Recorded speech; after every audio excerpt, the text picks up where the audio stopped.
Hello everybody, my name is Ratnus, and welcome to the Mythic One-Armed Bandit Guide. Now this boss is actually sleeper very difficult, depending on your DPS, particularly your ability to kill these ads quickly within time, and also just the dodging of tornadoes in particular is really the hard part of this fight.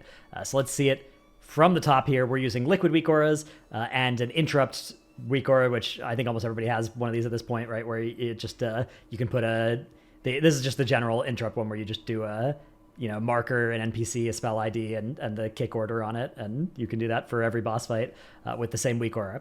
So this first set of ads comes out, and we are killing Coin and Shock. The basic idea with the combination of ads you're killing is that the three combos that include Shock will make a Pylon, and that Pylon will trigger automatically every time the boss casts Spin to win again. But you can click that Pylon as a tank. It does a big physical hit when you do it. And that will clear some of the lightning on the ground. So we are doing Coin and Shock first because that's the easiest Pylon to deal with. It grips you towards where it's from. The other ones spawn ads or make tornadoes. So that we're doing those two last, right? We want to deal with that for as little of the fight as possible. And we are then going to click that every single time the boss goes to the front of the room, because that triggers the effect anyways, and then you click it and you trigger the effect again, but it's during the same time, so you don't get any downside except for the tank taking a hit of damage, and you clear a bunch of the ground for free. So that's the theory behind why we are starting with Coin and Shock, and you can either get the two ads you want to kill can either be middle and one of the sides, or they can be the two split ones and not the one in the middle. And that's the harder set, right? It's harder to deal with the ones where there's the two split ones. In those cases, you want to make sure that there are some range DPS, stuff like we had a Destro Lock that was just dumpstering the far ads that needed to die during that time. But yeah, you want to make sure that you're doing that. Usually the middle ad will kind of die for free, so you don't need to target it too much. Now on Mythic, these ads don't take damage below 25% health unless you roll a coin into them. That coin can technically come from the boss, but almost always it's being rolled by a player. What Liquid did and what we did is we just had our BM Hunter. Their entire job on this fight is just to roll the coins into these ads. Any damage they can do is a nice bonus, but they are mostly just worried about sending the coins into the right targets. So as soon as these ads would spawn, I would call out, okay, we're doing right and then middle. And my basic theory was anytime there is a middle ad is one that we want to kill, we would do the side first and then bring the boss to the middle, because then we could bring it to the other side and cleave down that last ad for free. If it's a split set, then usually I would do left and then right, except here on this first set, I would do right and then left because we want to end up on the left after this first set. Usually it's otherwise better to end up on the right, or to start on the left rather, and I'll explain why in a bit. Okay, so the first big hit comes out. Now on Mythic, the big hit leaves behind a circle on your tank and also on another player, and they just got to get it out of the raid. And I don't think it even has a debuff either, so you just got to see that it's going on you and get out and take it towards the edge of the room. Now, we're using just most of the edges of the room are fine, especially this right edge behind the camera right now, like back down this way, is a great place to put them. But even if you put them over on the other side, where we're going to use the later in the fight in P2, those are going to be the ones that'll be getting cleared by the Pylon anyways, so it's usually not too bad. Just try not to put it in the very middle of the room. Now we have coins coming. We have a coin from behind weak aura that is available as well as part of our... that one was made by my guildies. It's a very, very powerful weak aura by actually our holy paladin that wasn't in on this boss because he's a holy paladin, and this is pre-buff, but it is a great weak aura. There's another weak aura in that package as well that you should definitely give to all the monk players in your raid also. So yeah, these coins need to go into these ads. You can't get hit by a coin. It'll basically kill you if you're not a tank. But if you do stand next to it, you get a nice 10% damage buff and 30% movement speed buff for 15 seconds. So standing right next to the coins is really good. Either calling out that there's a coin coming, or again, this weak aura that tells you there's a coin coming from behind is really nice to make sure you don't accidentally get hit by them. So yeah, when it does run into one of these assistants that has that buff still, it will stun them. If the assistant has already had that buff removed, it'll roll right through the assistant, which can sometimes be catch people by surprise if it randomly, a second one rolls through the same assistant. If one of the ones from the boss somehow clears the one on the assistant, then the one being shot from the back of the room just goes right through the assistant and then explodes on the wall here in a big AoE. That can sometimes catch people by surprise. So you do need to look a little bit out for that. The other thing with these assistants is they have a kick. Right after you kick them, they will do the Withering Flames cast, which it puts a debuff on somebody. It's a nasty debuff, and when it gets dispelled, it makes the tornadoes. If possible, kick late, so that you don't get that cast if you can, right? Or if the coin is about to roll into the assistant, don't kick so that it'll get stunned by the coin, and that way it'll not get his Withering Flames cast off. If you can reduce those Withering Flames casts, it's really good. That's part of the reason why more ad damage on this fight is also really good. Shadow Priests, Athlocks, Destrolocks, really good at this fight for that reason. So anything you can do to make these assistants die faster, almost always worth it, especially as we're getting more and more gear, more and more of that stacking raid buff. The single target on this fight is not what it's about, especially above 30% health. You will probably have to stop damage anyways for reasons that I will explain later. So yeah, the other thing with these assistants is they will randomly shock their target. If they shock the same person over and over again, they will get a stack of a debuff. The shock does raid damage, and it does more raid damage on more stacks. So if you can, and you have no stacks, and you're a melee DPS, taunting these assistants is really good, because then instead of the debuff going on a tank with 3 stacks and hitting the raid for a bunch of damage, it'll go on you with only 1 stack and do a lot less damage to the raid. And it doesn't kill you or anything especially hard either, I don't think. So that's a good thing to look out for if you can. It's usually not a big deal. Again, it's another thing that gets solved by just killing the assistants faster. That's sort of the big insight on this fight, is if you can kill the assistants faster, that will make the fight much easier. Okay, so this first, again, set of assistants is getting killed off here. We're baiting coins. Usually you just want to be on the middle side of the boss so that the coins get sent towards the middle, because they get aimed at random players. And if they're just always aimed in that direction, it's always easy to deal with. They'll be easy for the hunter to know where they are. If they're randomly getting shot behind the boss towards these sides of the room, it'll randomly stun people. The big AoE, when it hits the wall, will randomly get people. And your hunter will have to run a marathon to actually go and get to all of them to shoot the coins. So baiting these is very important. Positioning the boss is a very easy way to make this easy as well. As long as you position the boss right on top of the assistants, then the melee can be cleaving while also on the correct side of the boss. For a while during progression, I was gaslit into trying to make Ignite work, and that had the boss in such a way that it was really annoying to bait for melee. That was a mistake, so don't listen to your fire mages if they try and get you to hold the boss somewhere where it Ignite spreads extra. Even though the boss damage is important, it griefs too much of your melee to do that.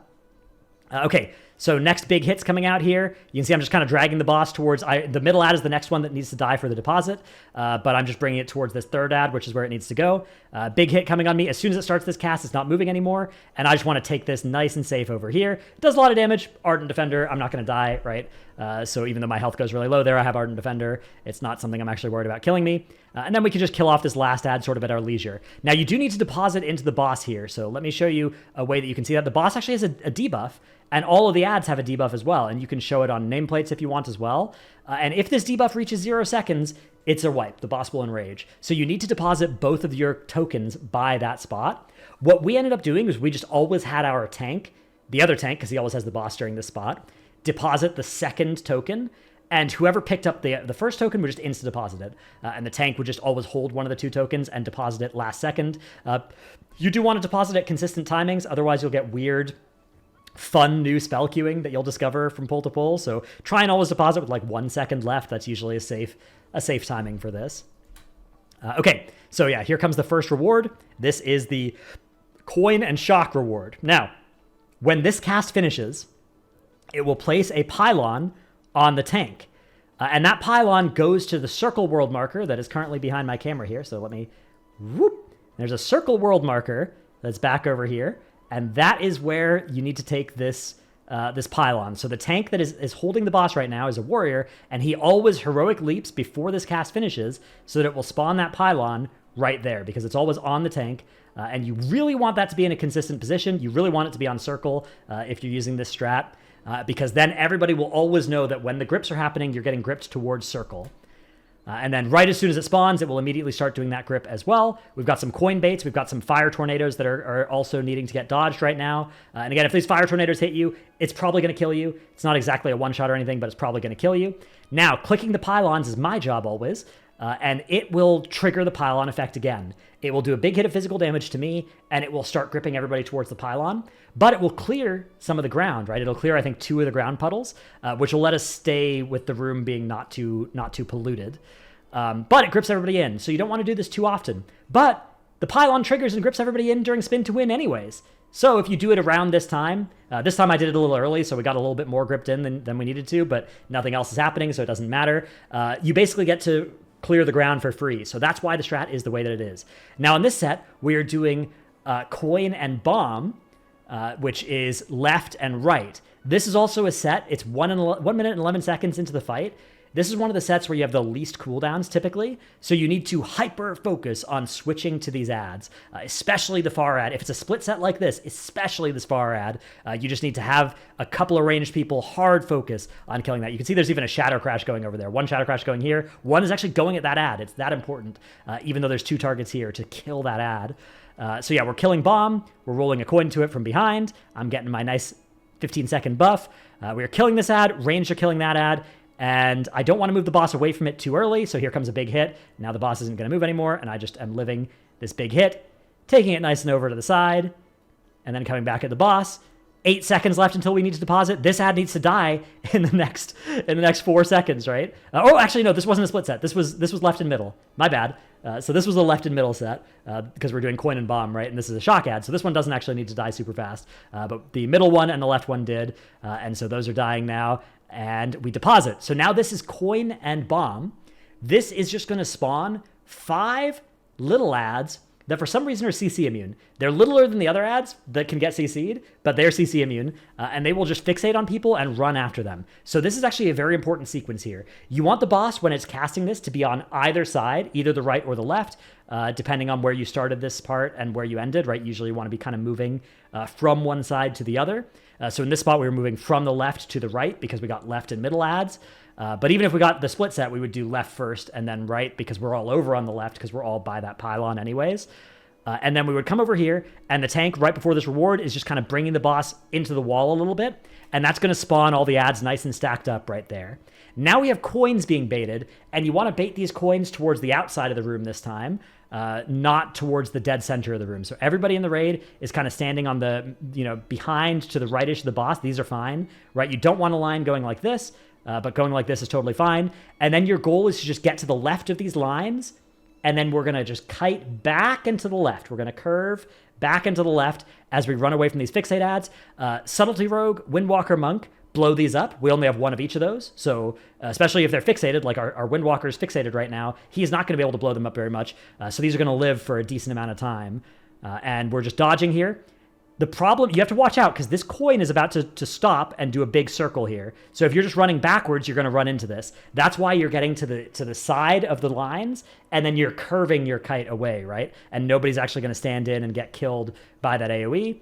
And we're just curving away, dodging the fire tornadoes, dodging these ads. They reach the end of their cast. They refixate this time because, again, our Windwalker was fixated. But after this big hit, which people are just taking out of the raid if they have it, we're again clicking the pylon, clearing some of the ground because the boss is going to the front again. That pylon is going to reactivate. Now we have Flame and Bomb. This one's a split set, so this one is left and then right, and the middle is not important. And we just start on the left. We kill this ad, and there's sort of a little bit of breathing room now. This time you can actually see what happened there. So this ad has the Curious, right? It has the buff that makes it immune to damage. And then the boss is about to shoot out coins, right?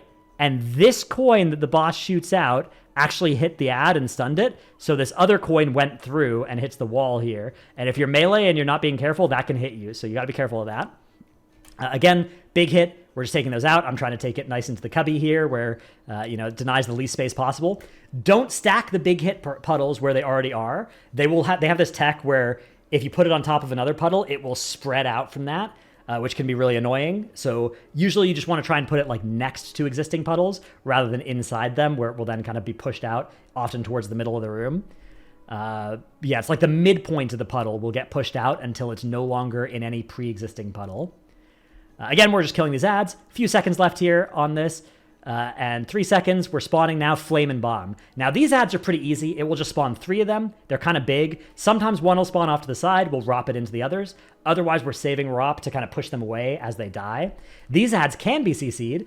So they get a Pressing Roar into Shockwave, into like Leg Sweep, into Chaos Nova, into Runaway, right? Like that's the idea here.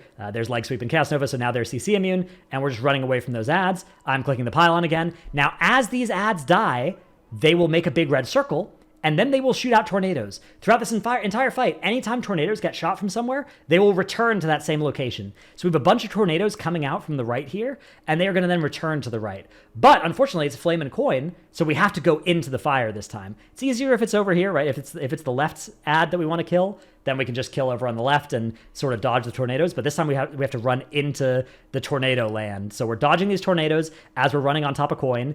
And then we're aware that they're going to come back as well. In like 10 seconds, those tornadoes are coming back along the same route. Very important to dodge those. Also, of course, I've got the big hit coming out here. So got to get that big hit, get it out, and ideally into this nice kind of polluted area that we're building over on the right-hand side of the room, because we're going to play the last phase on the left-hand side of the room. Again, we've got our next deposits now to deal with. And this one is Flame and Coin. This is a healing set. So this one just pelts your group with burning coins. These do a bunch of damage, and then they leave behind a dot on you as well. The boss also, I mean, this dot is really nasty. You can see just on everybody here, the raid frames dropping super low. As long as this dot persists, I'm casting some Word of Glories, right? Just trying to keep people alive. And then there's a healing absorb right now as well. So a lot of damage. I'm clicking the pylon again. You always click the pylon at the start of the spin to win cast because you're getting gripped anyways. And now we are doing shock and bomb. So left and middle in this set. I'm taunting the boss after this big hit, grabbing it over towards the left one. And shock and bomb is a pylon. So these last two, as I said, are pylons. Now, if you push the boss early, below 30%, it will spawn these pylons anyways. So you want to stop damage and make sure you actually spawn these pylons where you want them to be, rather than right under the boss, which is where he will spawn them for you if you let him. So again, just getting these puddles as far out as we can in this nice unused area of the room that we're not going to be in during the last phase. People starting to die here. These flame tornadoes, again, if they hit you or the coins hit you, that's basically going to kill you. But yeah, so okay, we get the reward. Let's do this again. Reward, shock, and bomb. When this cast finishes, it will spawn the bomb pylon on the tank. So our tank is leaping to X and spawning that bomb pylon up there. And this pylon, whenever it activates, is going to spawn some little booty ads. These ones don't explode when they die. They only explode if they hit their target, and they're CCable. So they're the easiest ads to deal with, but you're going to have to deal with several waves of them every time this pylon gets activated. So yeah, ad spawn, and we just kind of cleave them down, CC them, cleave them down.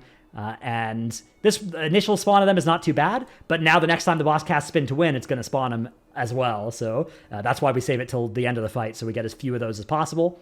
And this last one is going to be shock and flame. So at this point, we're slowing boss damage, right? We're just saying, okay, we need to do this deposit. We're going to have plenty of time. Boss damage is looking fine. Just kill these ads, right? Make sure we kill these ads. Again, you can see somebody there they got hit by a coin. I bopped them. Bop will remove that. Somebody else has died here. We have a res available if we need. And we're getting over to the edge of the room, dropping these puddles as far away as we can. And then here comes the last deposit of the fight, right? So we're saving this as long in the cast as we can. And then this one, shock and flame, you need to get over towards the far right of the room, right? Inside all this pile, we have a star marker by it, but it's right by this, stunning mob that stops you from escaping. And this coil will spawn tornadoes from it every time it's activated, which is right now. And then several times during P3, the boss is going to activate all of these pylons. But by putting it over there, you're going to get these tornadoes are going to be very easy to dodge, and they're not even going to reach all the way to the left side of the room. So that's why you do it. And again, your tank that is holding the boss right then has to leap over to the right and put it all the way in the corner. Very important you do that. If you have this coil in the middle of the room, tragedy. Much harder to dodge all these tornadoes. This time we just know the tornadoes are always coming from the right, and if you're far enough to the left, like if you're to the left of this coil, you're not going to get hit by them. Okay, so now the boss starts the rig the game cast. This sequence starts as soon as you push below 30%. The boss is going to get stunned, and we are just blasting the boss for a little while. The boss casts rig the game. I click the pylon during this to grip us in towards it, but mostly just to clear up another couple of spots off of the ground, and then the boss will now, the first thing it's going to do is drop a hypercoil. So as soon as this knockback cast finishes, it's going to spawn that hypercoil on somebody. So you want this to be towards the front of the room. On Skull was our idea. Unfortunately, it was baited back here. Maybe on me. I was a little bit back. And when this spawns, it's going to knock you away from it and tether to the boss a lethal laser that you can't stand in. So our idea here is just to drop them towards the front of the room and slowly pull the boss backwards, leaving these coils behind it. Also, the boss activates all the coils again. So you're getting gripped towards the premium currency coil, which is why I clicked it, because it's free anyways. We're getting gripped anyways. And then it's also going to spawn the ads from the ad coil, and it's also going to spawn the tornadoes from the tornado coil. So a lot happening here. You're trying to get knocked away from the tornadoes, except for me, because I'm allowed to do what I want because I'm a tank, and I can get hit by anything I want because I'm a tank. And then we're just slowly fighting the boss over here, kind of on the left of these coils. And again, over on this side, we're going to be safe from the tornadoes. Big hits just getting these out. These coins, we're shooting them. They can go into the wall, or they can go through the raid sometimes as well. Again, all the coils activating again as it's doing another hyper coil. We come in under the boss to try and drop the hyper coil close to the boss. And then now the boss is going to start shooting out these hot thingies, whatever, the laser lines. Just get those out of the raid. Try not to shoot them through the raid. Shoot them out behind the boss and keep the raid in front of the boss as throughout the whole fight. More ads are coming. Just CC them, knock them away, cleave them for free. But boss damage is now super important. So you don't want to hit these too hard. You just want to be focusing on the boss and letting those booties never hit their target, but get killed for free. Again, we came in for another coil, got knocked back as it spawned. More coins spawning. You got to be careful you're not too close to the wall so you don't get hit by these coins as they hit the wall. Fire tornadoes coming through the raid. Fire lines going out of the raid. Big hits going out of the raid. More ads are spawning and getting killed away from there. Came in again to drop another hypercoil, getting knocked away from the hypercoil, making sure we're not getting knocked into a coin, into a tornado, or into a pre-existing laser. And again, we're just blasting the boss here for as much damage as you can. Then there's going to be one final big hit. The boss is now doing scattered payout as well, which is just raid damage on everybody, so you can see health bars. Now it's doing raid damage up until that spot in the phase. It doesn't really. Last set of big hits. We're just taking these out, and then you have to kill the boss during this explosive jackpot cast. One more coil comes out during this as well, so you're getting knocked away from it, so be careful of that. And then you are killing the boss, or it is killing you at the end of this cast. Absolutely brutal boss. Really, really hard. Very dependent on your composition as well. Hopefully something that Blizzard... I think it's weird because this was the 5th hardest boss in the Race to World First, but I think for a lot of guilds, this is going to be the hardest boss given current tuning of the raid. This and Muggsy are definitely the two candidates for that. Absolutely brutal encounter. Pretty fun though to execute. Although it's kind of fun to execute because I'm a tank and I couldn't die to the fire tornadoes and everybody else could, and that was very frustrating. Those fire tornadoes getting out, getting dispelled well. We had a purple marker behind the raid, and the general rule was try to get to that and then call for a dispel. There's a liquid has like a liquid macro, and then that can call for dispel on this fight, and then it'll glow your raid frame for healers that have it. There's definitely a fight where you just want everybody on the same weak aura solution to these problems because there's too much brain power going on to do otherwise. Trying to manually call for dispels on this fight, very hard to do. There's so much going on. But yeah, getting to the back of the room is ideal. To the sides is okay as well with those dispels. In the middle of the raid, of course, is not. Hope you've enjoyed this video. If you have any questions, put them in the comments below. I'll try and answer them. Thanks so much for watching. See you in the next one. Bye.